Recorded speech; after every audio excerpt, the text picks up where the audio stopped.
భారత రాష్ట్ర సమితి రజతోత్సవ ఉత్సవాల్ని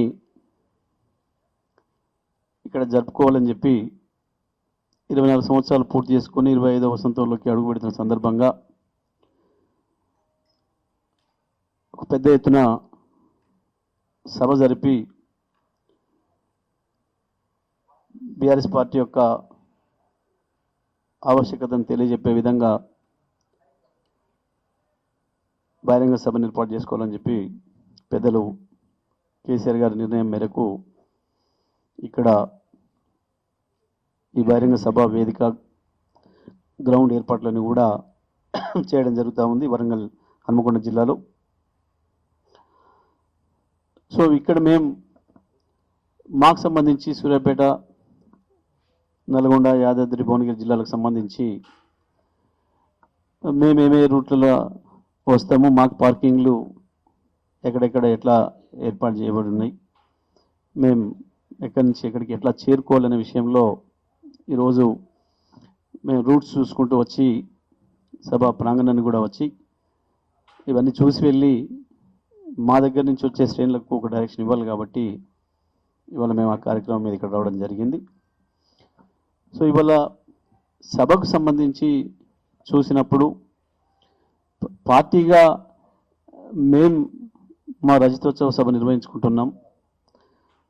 కానీ ప్రజలు మాత్రం పెద్ద ఎత్తున ఈ సంవత్సరంన్నర కాలంలో కాంగ్రెస్ ప్రభుత్వం వచ్చిన తర్వాత చేసిన నిర్వాహకం వల్ల నష్టపోతున్న ప్రజలు, దెబ్బతిన్న వాళ్ళకు కేసీఆర్ హయాంలో వచ్చిన వాటిని కోల్పోయిన వాళ్ళు, అన్ని వర్గాల ప్రజలు కూడా ఈ సభకు రావాలని చెప్పి ఉత్సాహాన్ని కనబరుస్తూ ఉన్నారు. ఒక ప్రజాగ్రహం గ్రామాలలో ఉన్నది ఏదైతే ఉందో అది స్పష్టంగా మనకు కనబడుతుంది. మేము కూడా సభకు వెళ్ళాలి, కేసీఆర్ సభకు వెళ్ళాలి, కేసీఆర్ని చూడాలి, కేసీఆర్ మాటలు వినాలి అని చెప్పి ఉత్సాహంతో కనబడుతున్నారు. ఏదైతే ఈ కాంగ్రెస్ పార్టీ అలవిగాని హామీలు ఇచ్చి రైతాంగాన్ని, ప్రజల్ని మోసం చేసి తమ వైపు తిప్పుకొని ఓట్లు వేయించుకొని ఎట్లా మోసం చేసిందో, వాళ్ళు ఇచ్చిన హామీలు పక్కన పెడితే కనీసం కేసీఆర్ గారు ఇచ్చినవి కూడా కొనసాగించలేకపోతున్నారు. కేసీఆర్ గారు ప్రవేశపెట్టిన పథకాలను కొనసాగించలేకపోతున్నారు. కేసీఆర్ ఏర్పాటు చేసిపోయిన సౌకర్యాలను కూడా ప్రజలకు అందించలేకపోతున్నారు. దీని విషయంలో ప్రభుత్వం యొక్క వైఫల్యం స్పష్టంగా కనబడుతుంది. ఇంత చేతగాని ప్రభుత్వం, ఇంత దద్దమ్మ ప్రభుత్వం, మేము దీన్ని ఎట్లా ఎన్నుకున్నామో అని చెప్పి ఓట్లేసిన ప్రజలు కూడా బాధపడుతున్నారు. వారందరూ కూడా మేము ఓట్లేసి చేసిన పొరపాటును సరి చేసుకోవాలి, చేసిన తప్పుకు ప్రక్షాళన చేసుకోవాలంటే తప్పకుండా ఎలకతుర్తి సభకు పోవాలి, అక్కడ మట్టిని తాకాలి, అక్కడ కేసీఆర్ గారిని చూడాలి, కేసీఆర్ మాటలు వినాలి అని చెప్పి వారందరూ కూడా సిద్ధపడుతున్నారు. వాళ్ళు ఎక్కడ చూసినా రాష్ట్రంలో ఏ ఫంక్షన్లలో చూసినా, ఎక్కడ గ్యాదరింగ్లలో చూసినా, ఎక్కడ నలుగురు హోటళ్ళ ముందర చూసినా, ఇంకో చోట చూసినా, బస్ స్టాండ్లలో చూసినా చర్చ ఒకటే జరుగుతుంది. బీఆర్ఎస్ పార్టీ రజతోత్సవ సభ ఎట్లా జరగబోతుంది వరంగల్లో రేపు, కేసీఆర్ గారు ఏం చెప్పబోతున్నారనే విషయంలోనే ప్రజల్లో బాగా చర్చ జరుగుతుంది. సభ బ్రహ్మాండంగా విజయవంతం అవుతుంది. మేము ఊహించిన దానికంటే ఎక్కువనే ప్రజలు కూడా వచ్చే అవకాశం కనబడుతూ ఉంది. సభకు సంబంధించి, సభ ప్రాంగణానికి సంబంధించి, పార్కింగ్ ఏర్పాట్లకు సంబంధించి గతంలో మేము చేసిన సభల కంటే కూడా ఇంకా పెద్ద ఎత్తున ఇక్కడ ఏర్పాట్లు జరుగుతూ ఉన్నాయి. వాస్తవానికి అన్ని రాజకీయ పార్టీలు సభలు పెట్టుకుంటాయి, అది ఎక్కడైనా మామూలు విషయమే. వాస్తవానికి సభలు పెట్టడంలో బీఆర్ఎస్ పార్టీ తన రికార్డులను తానే తిరిగి రాసుకుంటూ వచ్చింది. ప్రతి సందర్భంలో కూడా భారతదేశంలో అతి తక్కువ సమయంలో అతి ఎక్కువ సభలు పెట్టిన రాజకీయ పార్టీగా కూడా బీఆర్ఎస్ పార్టీకి, టీఆర్ఎస్ పార్టీకి రికార్డు ఉంది. గతంలో కూడా వరంగల్లో 2 అద్భుతమైన సభలు నిర్వహించడం జరిగింది. ఒకటికి మించి ఒకటి అవే రికార్డులు సృష్టించినాయి. ఇవాళ అంతకు మించిన సభ మళ్ళీ ఇక్కడ జరగబోతుంది అనేది మనకు స్పష్టంగా కనబడుతుంది. సభ ప్రాంగణం కావచ్చు, పార్కింగ్లు ఏర్పాట్లు కావచ్చు, దీనికి అన్ని వైపుల నుంచి కూడా రహదారులు ఉండడం అనేది దీనికి ఒక అడ్వాంటేజు. కేసీఆర్ గారు అన్ని చూసిన తర్వాతనే ఈ సభా ప్రాంగణాన్ని స్వయంగా వారు ఎంపిక చేయడం జరిగింది. మరి తప్పకుండా ఇక్కడైతే ట్రాఫిక్ కూడా ఇబ్బందులు ఉండవు.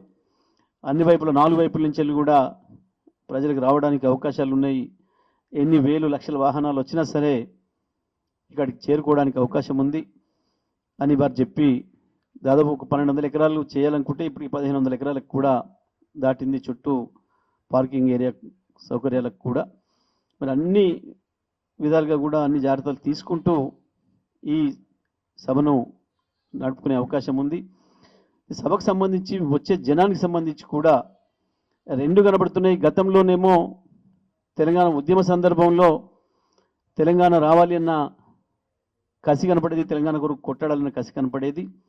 అయితే ఈసారి అంతకు మించి గతంలో కేసీఆర్ గారిని చూడాలన్న ఉత్సాహం ఎట్లయితే ఉండేదో ఉద్యమ సందర్భంలో, ఇప్పుడు ఇంకా అంతకు మించిన ఉత్సాహం, ఉత్సుకత ప్రజల్లో కనబడుతుంది.